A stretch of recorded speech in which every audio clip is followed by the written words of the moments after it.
There's a lot of talk about zone 2 training at the moment, but can it really get you fit, or is it just a load of trendy nonsense?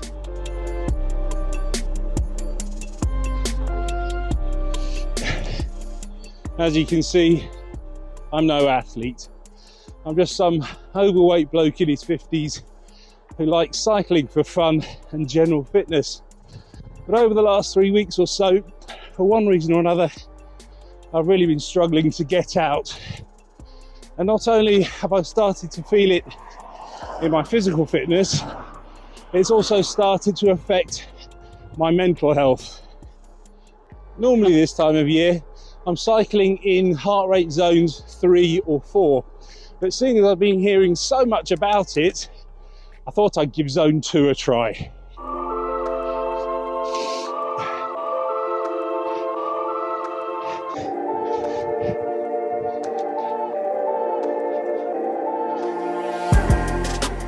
If you were to look it up, zone 2 training has all kinds of fancy names.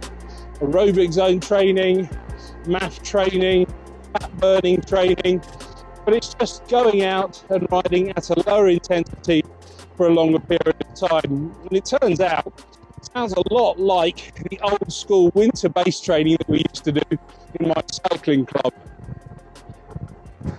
So what exactly is lower intensity when it's up and dressed? Well, to give you a better idea of this, you need to first work out your maximum heart rate.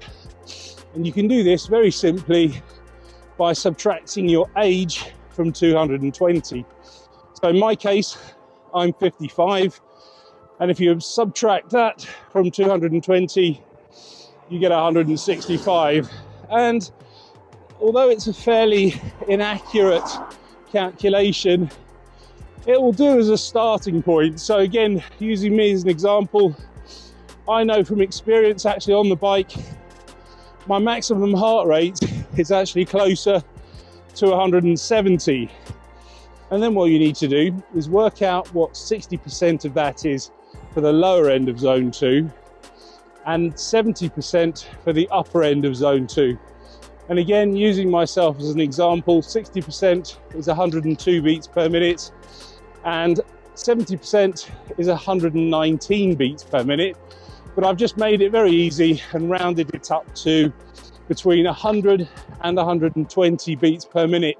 And most cycling computers these days will allow you to set that metric so you can see it very clearly. But if you want to go really old school and not rely on a cycling computer, you could just go on the old speech test. So if you can talk in complete sentences, then as a general rule of thumb, that means you're still riding within zone 2. Once you have this information, all you need to do then is go out and ride for at least an hour several times a week. And if the old school winter-based training is anything to go by, you'll need to ride approximately 1,500 kilometers or around 75 hours of seat time based on an average speed of about 20 kilometers an hour.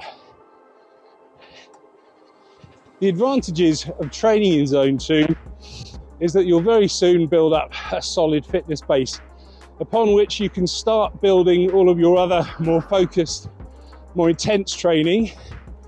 Because you're also riding in your aerobic zone, you'll burn fat quicker. And plus, because the rides are fairly easy, it's a lot more easy and a lot more motivating to go out and actually ride. The disadvantages though are that because those rides are a little bit longer, it does mean that you might have trouble fitting them into a busy schedule. Plus, the weather also becomes a factor.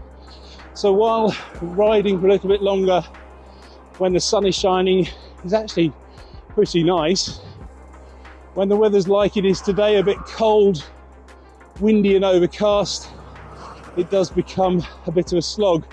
Plus, if you're going out and riding with other people, that becomes tricky as well, because they either have to slow down for you or you have to speed up for them, and that takes you beyond the zone 2 limits.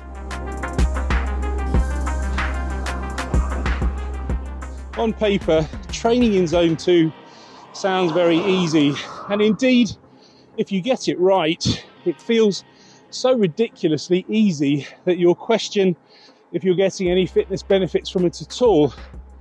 But the challenge, at least as far as I'm concerned, is riding at intensities that low. At the moment, I'm riding along a flat road and only just managing to keep it under 70% of my maximum heart rate. But if I get to a climb, even a 1 or 2% climb, or even a headwind, I'm struggling to ride below 70% without falling over or grinding to a halt. The thing is though, I know it works, because for years when I was a racing club cyclist, it was exactly what I did every winter. And every winter, as I did more of it, I could see that I could ride for the same heart rate and my speed would increase. Sadly though, it doesn't just end there. You can work really hard to build your fitness base, but if you don't do something after that to maintain it or even increase it, then you run the risk of going back to square one and having to start all over again. But if you'd like to know what to do next, then just click on the video just here. Thanks for watching, and I'll see you on the next one.